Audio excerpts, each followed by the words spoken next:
অভিষেকের বক্তব্য, দলের বক্তব্য, তিনি আমাদের সর্বভারতীয় সম্পাদক, তিনি যা বলেছেন তার সবটাই সঠিক বলেছেন। তারা জল দিয়ে ভোটার লিস্ট তৈরি করবে, তাদের হাঁটুতে জল জমবে, সেটা আমি একটা সভায় দাঁড়িয়ে বলে দিয়েছি। তাদের হাঁটুতে জল জমানো হবে। হয় না, কে বলেছে? যদি গোষ্ঠী গোঁধল থাকবে তাহলে লোকসভা অত ভালো ফল হলো কম করে। না না, আমরা তো সমর্থন করছি না, আমরা উল্টে সাবধান করে দিচ্ছেন মমতা বন্দ্যোপাধ্যায়। আজকে বলা যায় যে বিজেপির যেটা সাংঘাতিক ষড়যন্ত্র ভোটার লিস্ট নিয়ে, সেটাকে সর্বসমক্ষে উন্মোচিত করে দিয়েছেন। যে দল সর্বদা বলে হিন্দু মুসলমান করে, সেটা তো ভারতবর্ষের সংবিধান মানে না। তার মানে কিছু কারচুপি হয়েছে। पश्चिम बंगाल की मुख्यमंत्री ममता बनर्जी ने आज नेताजी इंदौर स्टेडियम में टीएमसी की एक काफी बड़ी बैठक की, जिसमें टीएमसी के तमाम नेता और जो कार्यकर्ता थे वो मौजूद थे। यहाँ उन्होंने काफी एक लंबा भाषण दिया और काफी लोगों को समझाया कि किस तरीके से उन्हें 2026 के चुनाव में किस तरीके से कार्य करना है और किस तरीके से वो 2026 के चुनाव में कार्य करने वाली है। काफी सारे बात उन्होंने बताई। বার্তাটা তাদের দিকে যারা বিভিন্ন সময় সংবাদ মাধ্যমে বলেন বা দলের একাংশ তার অভিযোগ যে দলকে ক্ষতি করছে। তা আবারও তাহলে অভিষেক বন্দ্যোপাধ্যায় একেবারে সামনে থেকে নির্দেশ দিচ্ছেন, নেতৃত্ব দিচ্ছেন। অভিষেকের এই বক্তব্যকে কিভাবে দেখছেন? অভিষেকের বক্তব্য, দলের বক্তব্য, তিনি আমাদের সর্বভারতীয় সম্পাদক, তিনি যা বলেছেন তার সবটাই সঠিক বলেছেন। মমতা বন্দ্যোপাধ্যায় বললেন আইপ্যাককে সহায়তা করবার জন্য। অনেকেই আইপ্যাক না, সেই আইপ্যাক নয়। সেই আইপ্যাক তো আলাদা, সে তো অন্য জায়গায় রাজনৈতিক দল খুলে ফেলেছে। এটা হচ্ছে পরবর্তীকালে আইপ্যাক নামে কিছু লোক কাজ করছে, তারা। কিন্তু এরাই তো 2023-এ পঞ্চায়েত করেছে, লিডারশিপ পাল্টে গেছে। তাহলে তো কর্মচারী মাত্র। তাহলে প্রশান্ত কিশোরকে নিয়ে সমস্যা ছিল। প্রশান্ত কিশোর এবং তার যে নির্দেশটা সম্পূর্ণ পাল্টে গেছে এখন। অতএব সেটাকে মানতে বললেন। সেটাকে মানতে। আর একটা কথা হচ্ছে যে কি বুঝলেন, এটা কি প্রবীণ নবীন সমন্বয়? নেত্রীর কি প্রবীণ নবীন দ্বন্দ্ব নিয়ে অনেক সময় চর্চা হয়। আজকে যে কমিটিগুলো গড়লেন, সবকিছু করলেন, সবাইকে নিয়ে হলো। साथ ही साथ यहाँ पर एक काफी बड़ा आरोप उन्होंने बीजेपी के ऊपर लगाया है। उन्होंने कहा है कि बीजेपी हरियाणा और गुजरात से मतदाताओं को ला करके महाराष्ट्र और दिल्ली की जो एक इलेक्शन का जो एक तरीका होता है उसको बिल्कुल बदल रही है और बिल्कुल बिगाड़ रही है। और कहीं ना कहीं बंगाल में भी हरियाणा से लोगों को लाया जाता है और उन लोगों के फर्जी रजिस्टर्ड कराए जाते हैं इलेक्शन। দিয়েছিল, ক্যাবিনেট সেটা অ্যাপ্রুভ করে দিল। অনেকে বলছেন এরপর থেকে আর আঙুল দেখিয়ে বললাম এটা ওয়াক অফ প্রপার্টি আর সেটা ওয়াক অফ হয়ে যাবে, সেটা আর হবে না। আপনারা কি সমর্থন করছেন? না না, আমরা তো সমর্থন করছি না, আমরা উল্টে সাবধান করে দিচ্ছি। যে লোকসভায় আমাদের সংখ্যাধিক্য আছে, আমাদের যে জেপিসি হয়েছিল তাতে সংখ্যাধিক্য আছে, তাই জন্য আমি একটা অনৈতিক একটা বেশ কিছুটা ইল্লিগাল, যার কোনো লিগাল স্যাংটিটি নেই, বেআইনি বিল নিয়ে এসে পাশ করিয়ে দামামা বাজালাম। সেটা মানুষ কিভাবে নেবে সেইটাই দেখার। মানুষ সেটা মেনে নেবে না। বিজেপির পদে পদে এটা হয়েছে। আমি শুধু মনে করিয়ে দিই, একইভাবে বিজেপি গায়ের জোরে কৃষি বিল এনেছিল। সেই কৃষি বিল সাধারণ মানুষের প্রতিবাদে কিছুদিন পরে নরেন্দ্র মোদীকে এক গ্লাস জল দিয়ে গিলে ফেলতে হয়েছিল। এটা মনে করিয়ে দিলাম। আপনার কি মনে হয় যেমন যেমন যেমন ওয়াক অফ ভোট রয়েছে, ঠিক তেমনই দেবত্ব সম্পত্তি নিয়ে কোনো ট্রাস্টি? আমি এইসব ডিটেলসে যাচ্ছি না। আমি শুধু বলছি, যে আইনে সাধারণ মানুষের ইচ্ছের প্রতিফলন থাকবে না, যে আইন সংবিধান বিরোধী হবে, যে আইন ভারতবর্ষের ঐক্যের ছবিকে প্রতিহত করবে, তাকে ভাঙার চেষ্টা করবে, সাধারণভাবে মানুষ সেটাকে প্রতিহত করবে, প্রতিবাদ করবে। বিজেপি কেন? বিজেপির যদি আরো অনেক বড় শক্তিও তারা আনতে চায়, ভারতবর্ষে তাদের জায়গা হবে না। মানুষ বিরোধী কোনো জায়গায় বিজেপি কোনো কিছু করে উঠতে পারবে না। দলনেত্রী বার্তা দিয়েছেন যে দলে তিনি সব রাজ তার হাতে থাকবে, এই ব্যাপারটা নিয়ে। এটা আজকে কেন দিয়েছেন? এর আগেই দিয়েছেন। আর বার্তা দেওয়ার কি আছে? তৃণমূল কংগ্রেস দল হচ্ছে মমতা বন্দ্যোপাধ্যায়ের সৃষ্ট প্রতিষ্ঠিত দল, এবং তার নেতৃত্বেই দল চলছে এবং চলবে। এটা তো নতুন কথা নেই কিছু। আজকে সম্মেলনের পর কি অনুব্রত মণ্ডলের গুরুত্বটা আরো বাড়ছে? না, ওখানে তো সবাই মিলে কাজ করবে কাজল শেখ বীরভূমে। কাজল শেখ বলছেন বীরভূমে দুটো দল, একটা মমতা বন্দ্যোপাধ্যায় একটা অভিষেক বন্দ্যোপাধ্যায়। না, কাজল শেখ কি বলেছে আমি জানি না, শুনিনি, এই বিষয়ে মন্তব্য করব না। সারা পশ্চিমবঙ্গে তৃণমূল কংগ্রেস বলতে একটি দল, যার নেত্রী হচ্ছেন মমতা বন্দ্যোপাধ্যায়। কে বলা হয়েছে যে তারা আমাদের পরামর্শদাতা কোম্পানি, সুতরাং তাদেরকেও সহযোগিতা করতে হবে, এই কথাটা বলেছেন। পিকেকে সরিয়ে দেওয়া হচ্ছে, এখন নতুন টিম এসেছেন, তারা দেখছে। আইপ্যাকের কথা বলেছেন, তাদের সঙ্গে সহযোগিতা করতে হবে। অন্যদিকে প্রকাশবাবু, একটা বিষয় অনেকে মানে ব্যাখ্যা করছেন মমতা বন্দ্যোপাধ্যায়ের মন্তব্যে, যে ইলেকশনের আগে আবারও সিএ এনআরসি নিয়ে ভয় দেখাচ্ছেন মমতা বন্দ্যোপাধ্যায়। একই ভোটার কার্ডে দুজনের নাম থাকলে নাম বাতিল করে দেওয়া হতে পারে, যে আশঙ্কাটা করছিলেন, সত্যি কি আপনারা ভয় দেখাচ্ছেন?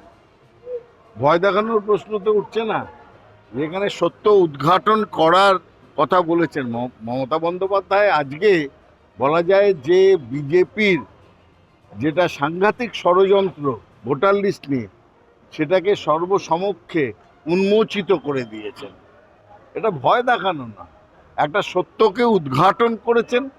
গণতন্ত্র হত্যার যে পরিকল্পনা, ভারতবর্ষের ভোটার লিস্টের যে এতদিন বা ইলেকশন কমিশনেরও এতদিন যে একটা আলাদা সম্মান ছিল, স্যাংটিটি ছিল, সেটাকে মোদী সরকার যেভাবে পদদলিত করছে এবং ষড়যন্ত্র করছে বিপক্ষ দলের প্রতি, যে রাজ্যে তাদের শাসন ক্ষমতা নেই তাদের প্রতি, সেই একটা দূরভিসন্ধিকে তিনি উন্মোচিত করেছেন। এর মধ্যে ভয় দেখানোর কিছু নেই, আমরা ভয় দেখাই না। আমরা গণতন্ত্রের জন্যে এবং সাধারণ মানুষের জন্য যেটা করার সেটা আগেও করেছি, আবার করব, যে তাদের গণতন্ত্রকে রক্ষা করা, তাদের অধিকারকে রক্ষা করা, ভোটার যে লিস্ট, সেই ভোটার লিস্টের স্যাংটিটি, তাদের নিরপেক্ষতা, তাকে রক্ষা করার জন্য তৃণমূল সৈনিকরা সদা সর্বস্ব লড়বে। এতে ভয় পাওয়ার যদি হয়, বিজেপি ভয় পাবে সেটা আমরা জানি, কিন্তু এটা ভয় দেখানোর জন্য নয়, এটা সত্য প্রতিষ্ঠা করার জন্য। আপনাদের বিরোধীরা এরকমও বলছেন আদতে তৃণমূল কংগ্রেস বৃহত্তর হিন্দু ঐক্য থেকে ভয় পেয়েছে, সেই কারণেই কেন্দ্রীয় সরকার কোন পুজোয় কদিন ছুটি দেয় আর রাজ্য সরকার কোন পুজোয় কদিন ছুটি দেয়, সেই তুলনা টেনে আনতে হচ্ছে। যে দল সর্বদা বলে হিন্দু মুসলমান করে, সেটা তো ভারতবর্ষের সংবিধান মানে না। তার মানে ভারতবর্ষের সংবিধানে কোথাও হিন্দু ঐক্য, মুসলমান ঐক্য, জৈন ঐক্য এর তো স্থান নেই। ভারতবর্ষ চলে সংবিধান মেনে, সংবিধানে যার স্থান নেই সেইটা নিয়ে বিজেপি যদি কথা বলে, তার মানে তারা সংবিধান বিরোধী, গণতন্ত্র বিরোধী, ভারতবর্ষ বিরোধী কথা বলছে। এবং বিজেপি কিন্তু সেইটাই করছে আজকে। তারা ভারতবর্ষের যে ঐক্য রূপ সেটা মানতে চায় না, সংবিধানকে মানতে চায় না, এটাই সব থেকে বড় দুঃখের। जेपीसी वाकफ एमएलए और जो यहाँ के जो मेन आदमी होते हैं, जो यहाँ के लोकल लोग होते हैं, उन लोगों का नाम हटा दिया जाता है इलेक्शन लिस्ट से। ये भी ममता बनर्जी का एक बड़ा आरोप है। साथ ही साथ हम आपको बता दें कि उनके साथ अभिषेक बनर्जी भी मौजूद थे, जिन्होंने लोगों को समझाया कि किस तरीके से 2026 में वो आगे रुख अपनाने वाले हैं, किस तरीके से पार्टी को लेकर के वो कार्य करने वाले हैं। और साथ ही साथ ममता बनर्जी ने कार्यकर्ताओं और नेताओं को काफी स्ट्रिक्टली कहा है कि अगर वो घर घर जा करके जो किस तरीके के हो रहा है, कार्य किस तरीके का हो रहा है, इसके बारे में अगर पता नहीं करते हैं तो भी काफी एक बड़े पैमाने पर उन लोगों को पनिशमेंट दी जाएगी। নির্বাচনে বাংলার মামাটি মানুষ যে রায় আমাদের দিয়েছে, আমাদের 29 জন এমপিকে ইলেক্টেড করেছে এবং 5টা সিটে আমাদের কারচুপি করে হারানো হয়েছে, নাহলে আমরা 34টা সিটি পেতাম। এবং আমাদের কিন্তু আজকে রাজ্যসভা এবং লোকসভা নিয়ে মনে রাখবেন আমাদের 42টা আসন আছে এবং একমাত্র দল তৃণমূল কংগ্রেস যাদের লোকসভায় নির্বাচিত সাংসদ মেয়েদের সংখ্যা হচ্ছে 39%, যেটা আর কোথাও নেই। ইলেকশনের আগে 33% ফর রিজার্ভেশন অনেকে বলেন, কিন্তু কার্যক্ষেত্রে দেন না, কিন্তু আমরা দিই। তার কারণ আমরা দিই মানে হারা সিটে দিই না, আমরা দিই যেখানে সে জিততে পারে এবং জেতার জন্য কাজটা করা হয়। আমি বলতে পারি আমার লোকসভা এবং রাজ্যসভা